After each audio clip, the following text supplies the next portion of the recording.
Hi guys, मी आज आलोय मनालीमध्ये कोकसर. तिथं लय सारे बर्फ आहे. माझ्या दादावर मी स्नो फाईट करतोय आता बघा.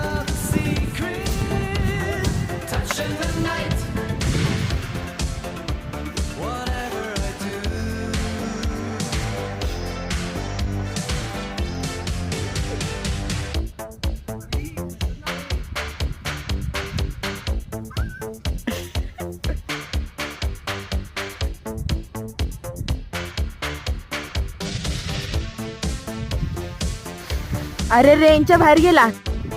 हाय गाईज, मी आज आलोय मनालीमध्ये कोकसर. तिथं लय सारे बर्फ आहे. माझ्या दादावर मी स्नो फाईट करतोय आता बघा.